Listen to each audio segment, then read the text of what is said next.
Hello, everybody.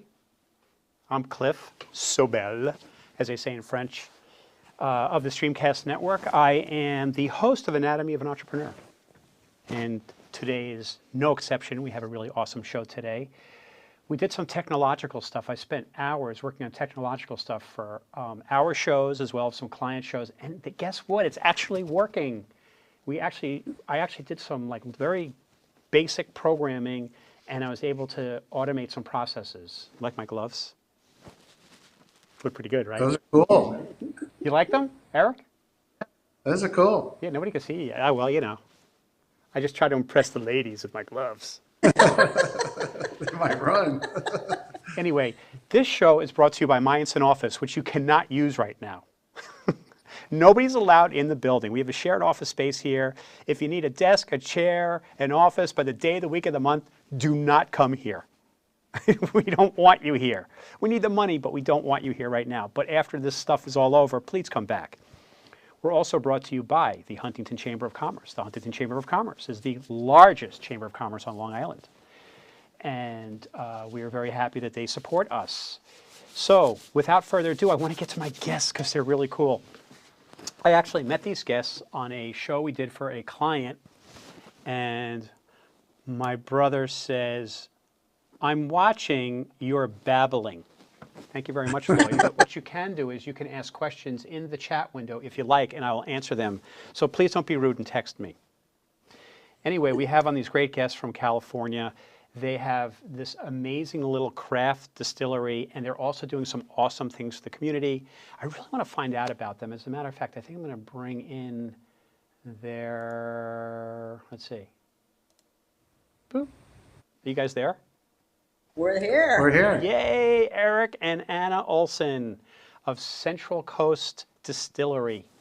Did I say that right? That's it. I love the background. Each guy, it looks so cool. I got to bring that up big. I got to bring that up full screen. You see that, guys? Look at that. They got an actual distillery going. Look at all those employees running around there too. I think two. We're social distancing. What's that? We're social distancing right now. You two aren't, but you're social distancing from me. This is us distancing.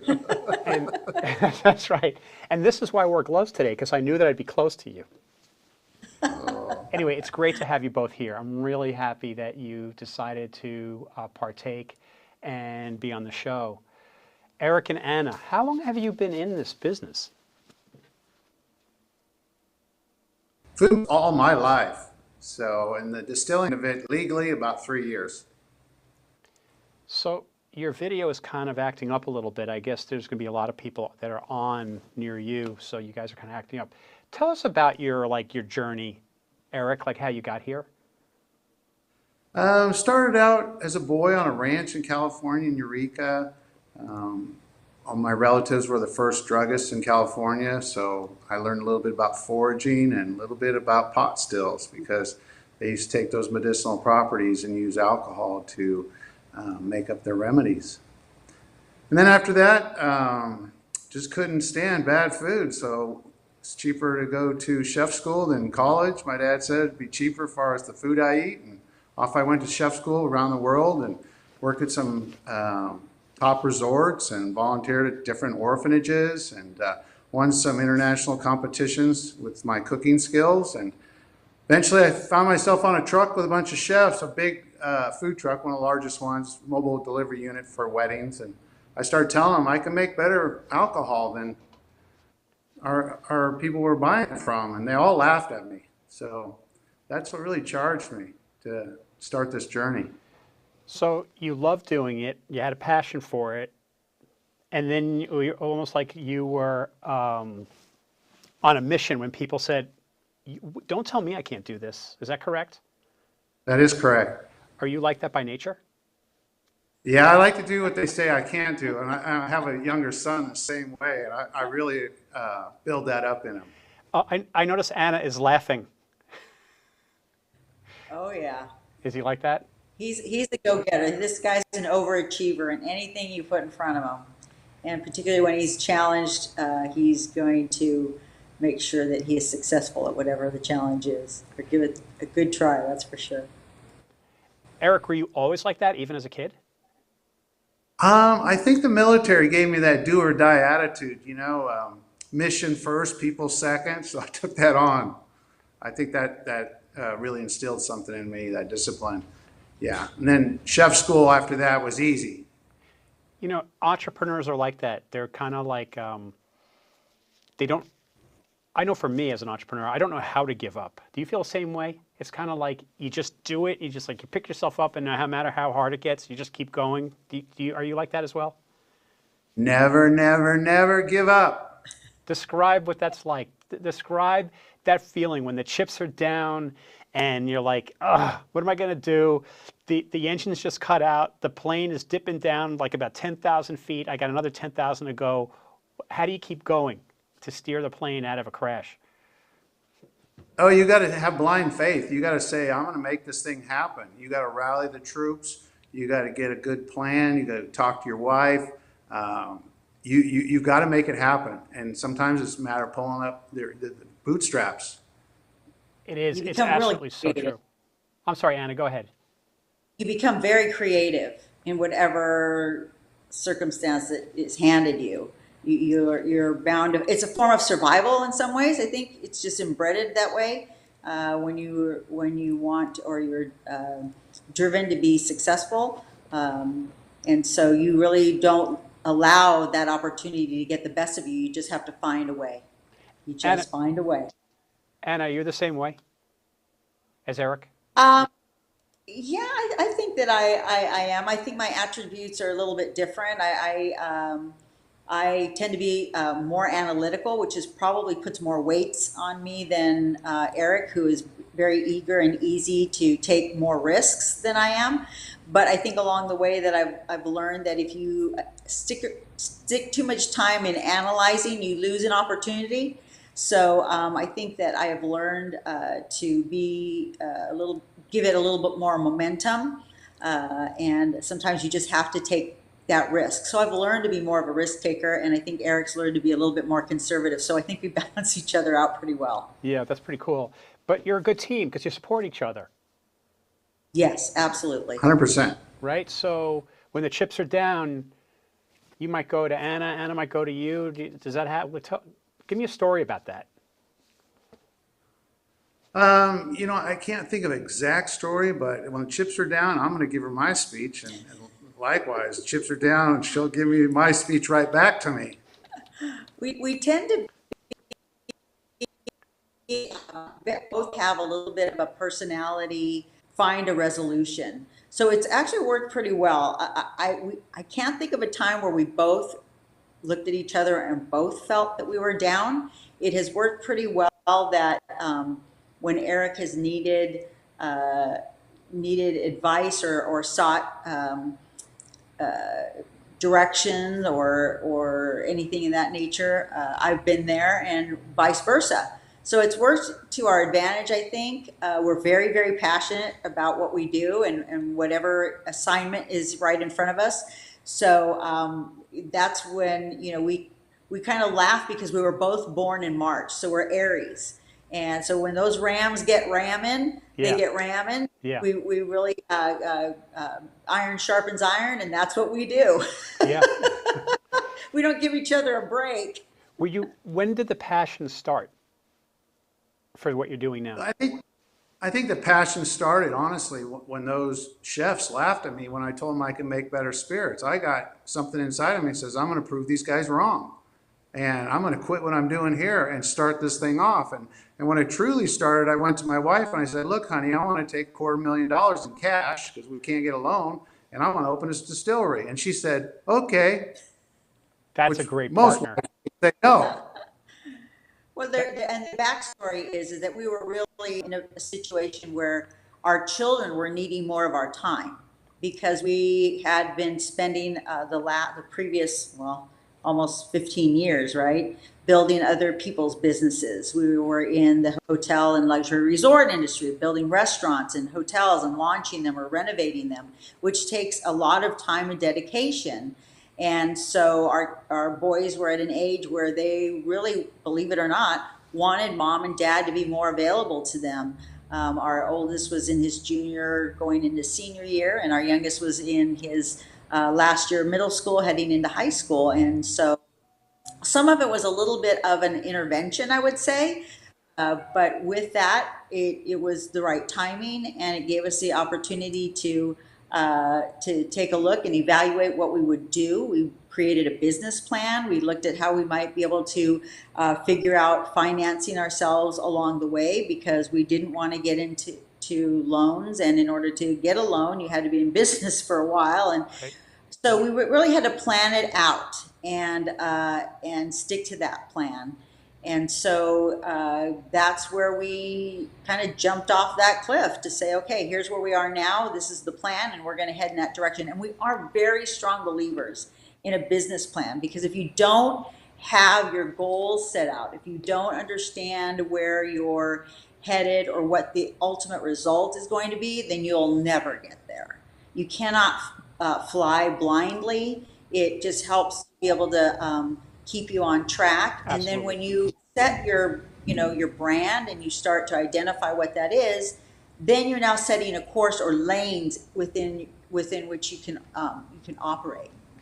It's a great guideline, but by the same token, the plan doesn't always go as planned.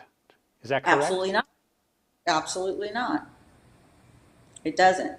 But at Tell me least what you have. I'm sorry. Go ahead. I was going to say, at least you have an idea.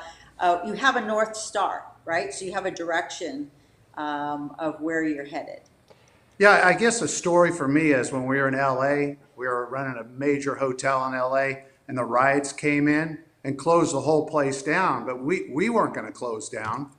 So we invited the local law enforcement to set up a headquarters inside our hotel. Long story short, we are the safest place in town. We are now open 24/7. Law enforcement's eating there. They're staying there. We're bringing in, enough capital to keep our employees employed. Right. So looking back at some of those wins, we say, what did we do in the past in these situations? Let's get going here. Let's get creative. What can we do to meet or exceed whatever situation needs to be attended to in that society that we're in? And that's kind of where we were now, is they closed our bar, and that's where we make our money. Right. We make the alcohol, we make the drinks. They closed all of our classes from Cal Poly. They closed all our classes for the tips training, all the bartenders. They closed our production, which goes out to these nice resorts that we used to work at. So in one, we're wiped out. So we said, hey, let's look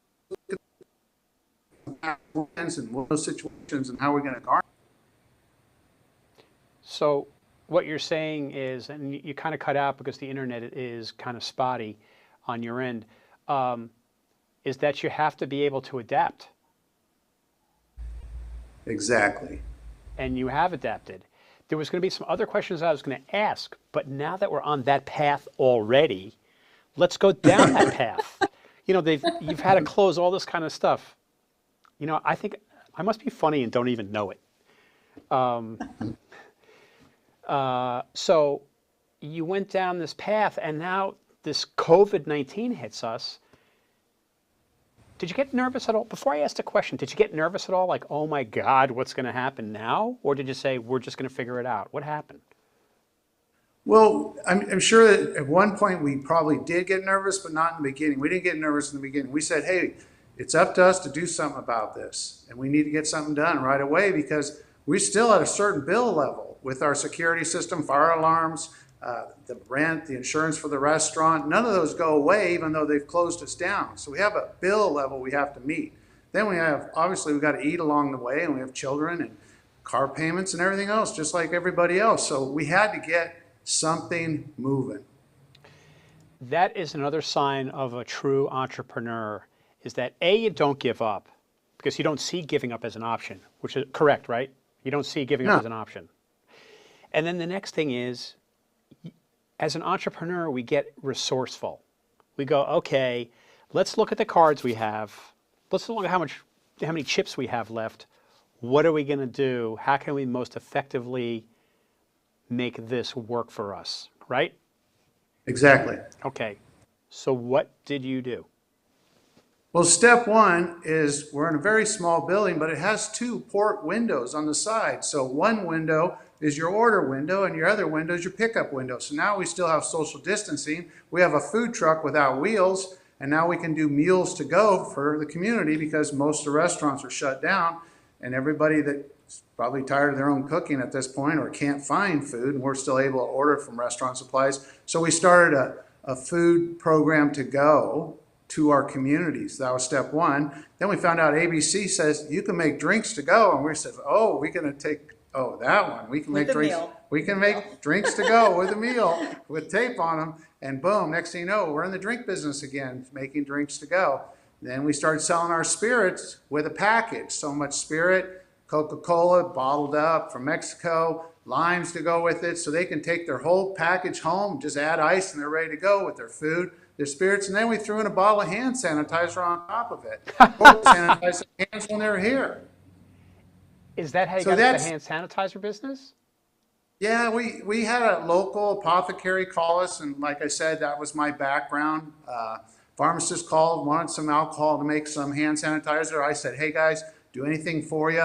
I'll get some over to you right away. And next thing you know, I'm splitting it with them. I'm taking half of what they're making. They're taking the other half. We're writing lists of everybody in town that needs hand sanitizer. Tascadero, fire department, police department, homeless shelters, the state hospital, prison. Around here, we don't like people to flash their badge when we're running the bar, but you'd be surprised how many people come down here and flash their badge now. They're all flashing their badge because they know they're going to get some hand sanitizer. So we're used to the badge flashing.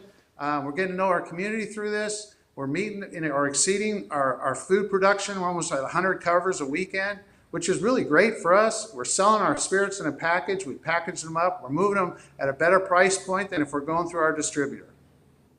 So you got into all this new business. The first question I have is, when you start, how long have you been in the distillery business for? Like I said, legally about 3 years. Okay, 3 years. How long did it take until you were making money? Oh, we're still working on that part. Okay, but yeah, but you're getting there. We were almost there when they shut the lights off on us. We were really close. So they shut the lights off. We're definitely covering our bills and breaking even. So it takes awesome. 1 year. Or it takes in our first year. It takes a year to build the place and get licensing. Right. A full year. That's awesome. So the second year is, Right. So now you have to change gears. How quickly is this adaption building? Well, Eric kind of gave you a really broad brush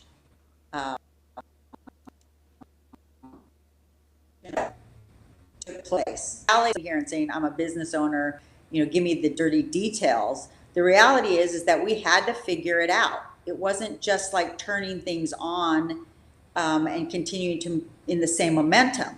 We had to figure out, or he had to figure out, the formulations, for example, related to what it was going to take to make an alcohol that met the requirements of our brand, that was going to be acceptable to a pharmacist for a medical medical grade product. There were quite a few different things that we had to take into consideration. Resourcing, we had to try a few batches to see how it worked. So there were just a lot of things that, there were a few things that still had to be figured out before we could just jump into it. And then because of the mad scramble of everything that was going on, people were feeling the stress of not being able to find the alcohol that they were looking for to create this product. All of a sudden it seemed like it kind of just disappeared. And what was unique about us is that we were honestly making the product from scratch right here in our distillery, and that you don't run out of product to distribute. So when we do sell or give away our hand sanitizer, for example, we don't run out. We can't say, oh, you can only have one, because as long as we can resource our ingredients, we can make the product. So we had to figure out pricing. We had to resource bottles. We had to, there were just a lot of details to turn the business. And I'm going to say it took us a week and a half to 2 weeks to really just grind down and figure it all out. We have a comment here from a Lloyd, and Lloyd says, so basically you made lemonade from lemons. Limoncello. I wish. You made limoncello. So it's really cool how you've been able to do that. I want to switch gears for a second because I'm going to bring up a couple of images here. Tell us about this stuff. Well, the first one is our organic gin. We're in an area where they really appreciate products that are organic, so we went through the CCOF and I got all the certifications for that gin. We bottle it at 89 proof. It's really the gin for the gin haters. It's kind of the opposite of what's been out there for all these years. It's more floral, and the juniper is kind of in the back of it. Then we have our double gold best in show bourbon barreled rum. That was our first entry in our first competition, and we won against some of the distillers that have been out there for generations. So we're really proud of that, and you know I rub those chefs right back. And then our honey vodka, we really got behind the bees and everything what's happening with the bees and bees forage and local beekeepers. So we made a honey from a mead from honey and then distilled it into a vodka. So it's not sweet, but it does have a little bit of essences of wildflowers locally. So those are our products. We have some bourbon and a couple other ones. We're working on an Agave Spirit. We have a high wine that we call Prohibition wine. We have an orange brandy, which is a lot like Grand Marnier, that we thought we'd come in price point during the tariffs and beat them all with that. So Right. we changed. Now we're into the hand sanitizer. So But I'm going to switch back. I'm sorry, go ahead, Anna. I was going to say, from a marketing perspective, like the labeling and the branding of our product was really trying to stay in line with, in some ways, family traditions. Eric's history and this family being, from the medicinal side of things. And so it's kind of interesting that this hand sanitizer would very quickly and easily become, stay right in line with our brand and cross right over. To allowing us to present that as part of our retail products. You know, this gentleman, Lloyd, says he loves tequila. And so I'd like you to talk a little bit about your Agave Spirit product. Can You talk about bet. that? Yeah, like I said, we're real quality minded. We really, from my chef background, I just couldn't take agave syrup out of a plastic jug, pour it into a ferment tank, add some yeast, and call that Agave Spirit. So what we did is we went out, we sourced some different agaves that they make, not tequila out of, but mezcal. So very close to a mezcal agave. It's called a Centennial. We have them here. They grow wild. We sourced some that were 14, 16 years old.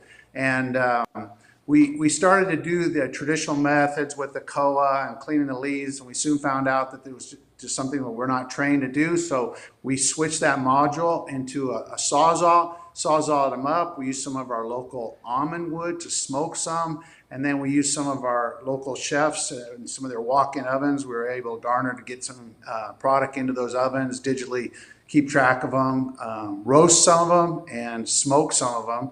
And then mortar and pestle, grind this stuff up, get a ferment going. What was interesting is we left a blue agave natural yeast in Mexico, and we moved to a natural wine yeast strain here in our county. So we're using wine yeast that's local. We're using these non-blue agaves, and we're getting a good ferment. And now it's in the barrel, and we've got a lot of people that are requesting it already, and we haven't even gone to market with our label yet. Very cool. Can you tell me a little bit about these? Yeah, those are some of the drinks that I did. A lot of people eat with their eyes, obviously. So that was my whole premise: is better look good and better be a little bit different on the healthy side. A lot of vibrant color. You want people to say, "Hey, what's in that drink? It looks really good." So it begs for questions. What are those garnishes? What's in those drinks? And why'd you do it like that? It was kind of my thought process behind it. Are they popular? Our drinks are popular. I mean, we were voted we didn't go to competition where you pay to go to competition, and we were actually voted best in North County for our rum drink, which really I felt was a high honor because it's the public, and there's nothing in it for them to vote for you except that they really do enjoy your operation. So that was a big high honor for me. Probably a little bit higher than some that the competitions that I actually roll up and have to pay, and there's judges, and they have a long descent of judging spirits and backing spirit programs. This was really meant a lot to us as the locals are really behind us. Just rolling out the gate, we got this, and I think that's one of the most things I'm proud of. I think it's so awesome that your community is so supportive of what you're doing. And tell me what that's like for you. Does that describe to me the feeling, and does it stimulate you to like just want to push harder when you get so much support? You know, the street here, a lot of things were closed down, and there's a couple businesses that do bring me business just because we send food to their businesses at night, and people want to come back and see where the food's coming from. And then obviously they sit down and have a drink, or they come back at a later time. So some of these businesses aren't doing well, so we were making some food that they could give away to have people come back to their businesses. We put some balloons out in front of their businesses. So we went out of our way to try to make their business successful so people would still be coming in this area. So when it's over, we'll still have that flow.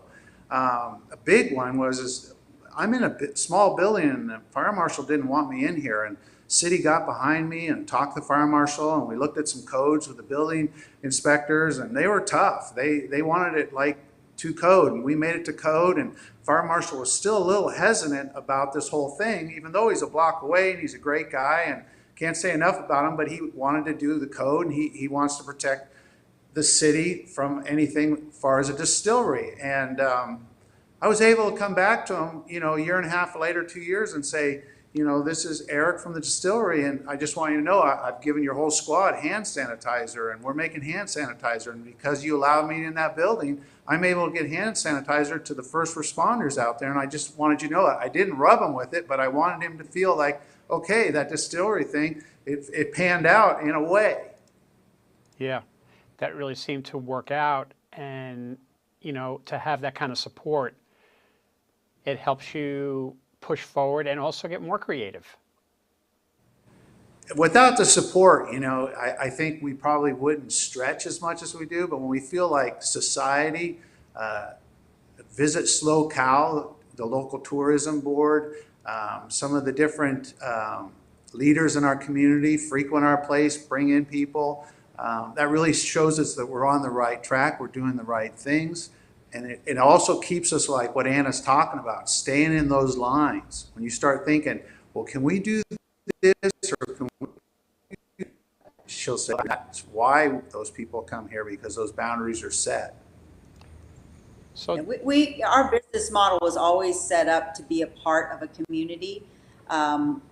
We went out to get our certification through TIPS so that we could offer classes to our local servers and bartenders in an effort to train them, and this was before any mandates, to train them in how to serve our community safely, how to keep people from overindulging, and just to checking ensure IDs. that everybody was operating within a good realm of qualifications to ensuring we were giving back to our community in one way or another, especially in a community where there's a lot of wine, there are a lot of microbreweries and then some distilleries that have come in recently. So we thought that was really important. We wanted to be leaders in that. And so what we didn't, I don't think what we expected was to really be rallied around with so much passion by our locals. I mean, they supported us. They were waiting for us to open. It's almost like that commercial, open, open, open.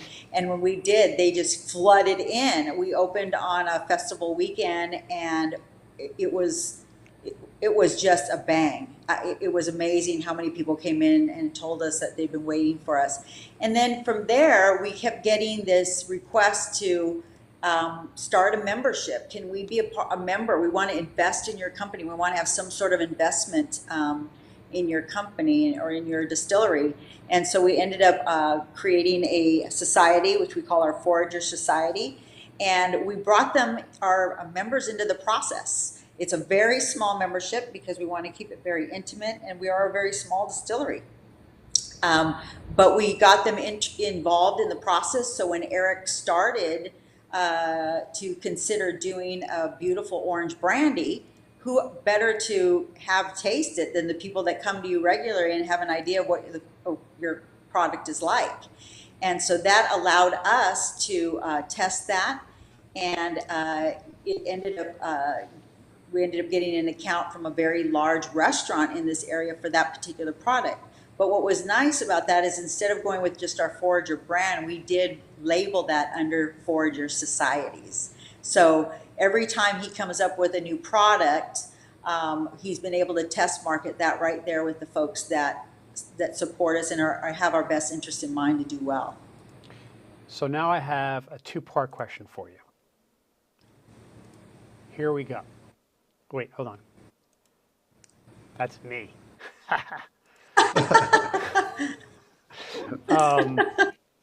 Tell me about your roles.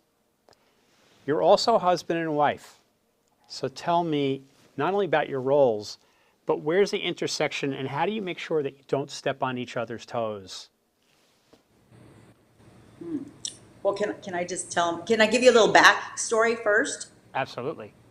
And then we can go into how that kind of fits here or how we've had to adapt. But Eric and I have had the opportunity to work together in several different hotels. We were in the hotel business. I have operated various different luxury resorts up and down the coast of California, and he has been in the food and beverage capacities, both as executive chef and food and beverage director. And so when we worked together, there was always this part where he had to report to me. Maybe somebody in between, maybe sometimes, but that was kind of the role. And then later on, it became more of a partnership, which groomed us, I think, more for this particular role. But in our learning process of having gone through the buildings of those particular businesses, I don't think it was difficult at all to kind of define those lines, right? Now, there still is that RAM issue of wanting each other to hear where we're coming from, but from a roles and responsibilities perspective, I think they kind of shook themselves out. Would you say, Eric, pretty naturally? Yeah, organically? I don't think Anna wants to come into the kitchens and into the bars and start cooking. It's not something she's really good at, you know. She's welcome to come on down. We'll fix her something to eat. Sometimes she wants to get on the food truck. I say, you're not getting on there. It's full of felons. They're all on probation. Not a good spot. That's the other side. I don't want to manage all the little secretaries and little, intricate details. So, I'm good in the kitchen. I'm good in the bars. I'm good in knocking out banquets, room service all day long. That's what I do. I'm the operations manager. She's more of the executive. She's more strategic, more long-term. Administrative. Yeah. So we understand our roles. My role is everything inside the bottle better be damn good. Her role, everything on the outside better be damn good. If you look at the Venn diagram, where do you guys intersect?